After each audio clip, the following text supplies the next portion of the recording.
تو وہ ایک شکل ہے۔ اگر آپ نے 10 لاکھ کسی کو دیے اور وہ کاروبار کرتا ہے، اس کاروبار میں دونوں چیزیں موجود ہیں، نفع بھی ہو سکتا ہے، نقصان بھی ہو سکتا ہے۔ جبکہ مکان جو اس نے لیا، اس سے وہ کیا لے گا؟ 1 مہینے رہے گا صرف نا، اس میں کسی نقصان کا امکان نہیں، اس کے لیے کوئی نفع کا معاملہ نہیں ہے، ایک فکسڈ بینیفٹ ہے جو اس نے حاصل کیا ہے۔ اور یہ جو مکان ہے یہ سرمایہ کی فلوئڈ فارم نہیں ہے، مائع فارم نہیں ہے جو گھٹ سکتی ہے، بڑھ سکتی ہے، بلکہ یہ تو در حقیقت سرمایہ ہے، اس کی فکس صورت ہے، اس کا فکس کرایہ آپ نے لے لیا، یہ جائز ہے۔ تو اس طریقے سے اسلام نے وہ جو ننگا معاملہ ہے، آپ نے بینک میں روپا رکھا اور کھایا اس کا سود، حرام مطلق، حرام مطلق، حرام مطلق۔ بینک سے قرض لیا، اس پر سود دیا، چاہے آپ نے مکان بنانے کے لیے لیا، چاہے اپنے کاروبار کو وسعت دینے کے لیے لیا۔ کاروبار اتنا کرو جتنی پونجی تمہارے پاس ہے، اوور ڈرافٹ کیوں لیتے ہو، اوور ٹریڈنگ کیوں کرتے ہو؟ اسی طریقے سے اور بہت سی چیزوں کو حرام کیا گیا ہے کہ جس میں چانس کا پہلو زیادہ آ جاتا ہے، یا جس میں یہ کہ محنت کے بغیر کمانے کا پہلو زیادہ آ جاتا ہے۔ لیکن اصول جو مجھے آپ کو سمجھانا ہے وہ یہ ہے کہ لیگل لیول پر اسلام ایک کنٹرولڈ اور انٹرنلی مینیجڈ کیپٹلزم ہے۔ اس میں سرمایہ کاری، محنت، جد و جہد، اس میں کمپٹیشن، اس میں مارکیٹ فورسز، اس میں تمام چیزیں وہ ہیں کہ جن کی بنا پر کیپٹلزم جیت گیا اور کمیونزم ہار گیا۔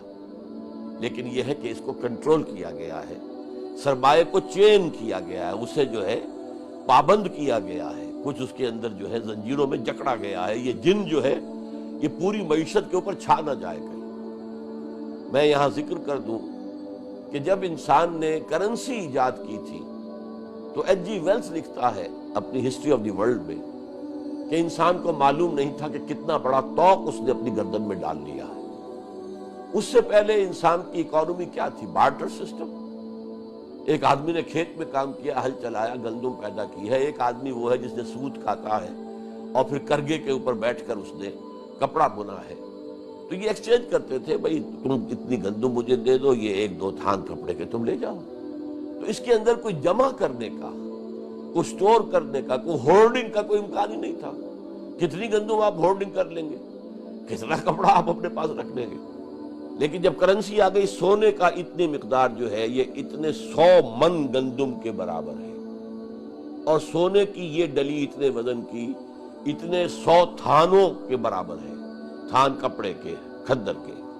اب معلوم ہوا کہ اپنی تجوری میں اگر سونا رکھا ہوا ہے تو آپ اس کی بنیاد پر مارکیٹ کو مینیپولیٹ کر سکتے ہیں۔ زیادہ مال خرید لیں گے، مارکیٹ کے اندر جو ہے وہ قیمتیں چڑھ جائیں گی، اور اب ریلیز کریں گے تو قیمتیں گر جائیں گی۔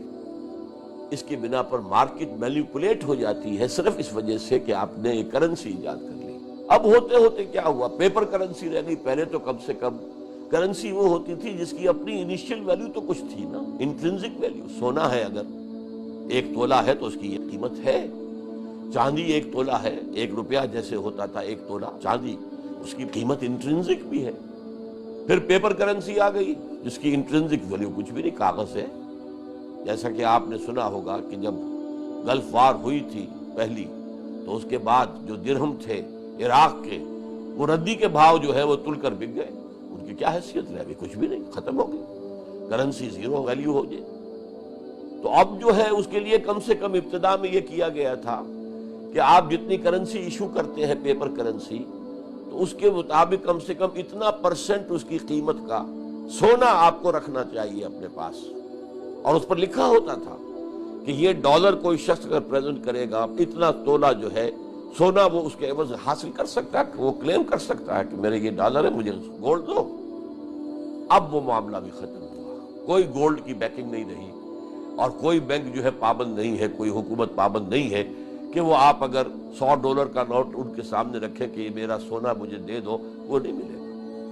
گورنمنٹس اور بینکس اس کے پابند نہیں ہیں۔ تو یہ ہوتے ہوتے کمپلیکیشن ہو کر اس معاملے کے اندر وہ انتہائی تباہ کن قسم کی اکانومی اس وقت دنیا میں ہے، اور خاص طور پر سٹاک ایکسچینج جو ہے وہ تو گویا کہ کسی اکانومی کو اٹھانے اور گرانے کے اندر بہت بڑا ایک فیکٹر ہے۔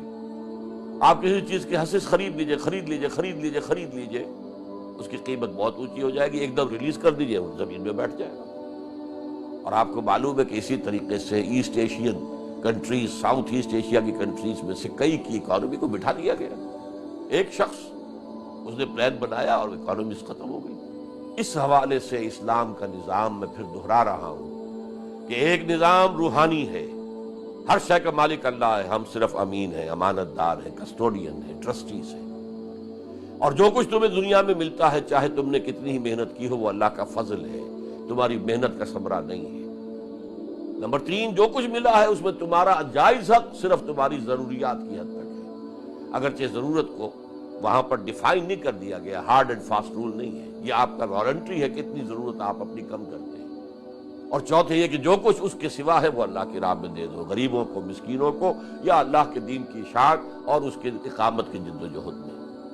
اب یہ نوٹ کر لیجئے کہ اسلام کا جو اکنامک سسٹم لیگل لیول پر ہے which is a controlled capitalism اور انٹرنلی مینیجڈ بائی زکوٰۃ، یہ جو کیپٹلزم ہے کسی معاشرے میں ہو لیکن اس میں روحانی لیول کے اوپر کوئی بھی لوگ نظر نہ آئے تو وہ نظام مؤثر نہیں رہے گا. کوئی نہ کوئی لوگ ہر معاشرے میں ایسے رہنے چاہیے، اور لوگ دیکھتے تھے کہ اصل عزت ان کی ہے، سرمایہ داروں کی نہیں ہے. وہ بات نہیں تھی چینج آف ویلیوز کہ ایک شخص دولت مند ہونا چاہیے، چاہے اس نے ہیروئن کی وجہ سے دولت کمائی ہو، سمگلنگ کی وجہ سے کمائی ہو، بلیک مارکیٹ کے ذریعے سے کمائی ہو، جوئے سے کمائی ہو، کسی شے سے کمائی ہو، عزت جو ہے وہ دولت مند کی ہے. نہیں، ایک ایسا معاشرہ جس میں اصل عزت، لوگوں کا احترام، لوگوں کا ادب، لوگوں کی طرف سے تعظیم ہوتی ہو ان کی، کہ جو اس روحانی سطح پر زندگی گزار رہے ہیں. تو یہ لوگ پیس میکرز بن جاتے ہیں، سوسائٹی کے اندر ویلیوز وہ سیٹ کرتے ہیں، لوگ ان ویلیوز کی قدر کرتے ہیں، ان کو فالو کرنے کی کوشش کرتے ہیں. تو اس سے ایک بیلنس قائم ہوتا ہے کہ وہ کنٹرولڈ کیپٹلزم بھی زیادہ مضر نہیں رہتا بلکہ وہ مفید بن جاتا ہے انسینٹیو دے کر پروڈکشن کو بڑھانے کے لیے. اللہ تعالی ہمیں توفیق دے کہ دنیا کے کسی ایک سائزیبل ملک میں یہ نظام معیشت قائم کر کے دنیا کو دکھا سکے کہ اکنامک جسٹس جو ہے در حقیقت اس نظام کے تحت دنیا میں آ سکتا ہے. وہ نہ کیپٹلزم کے ذریعے سے ممکن ہے، اور خاص طور پر اب جب کہ وہ کیپٹلزم گلوبلائزیشن کی طرف جا رہا ہے تو یہ گویا کہ سرمایہ داری اور سرمایہ کاری اور کیپٹلسٹک نظام جو ہے اب وہ گلوبل ہونا چاہتا ہے. اس کے مقابلے میں اگر اسلام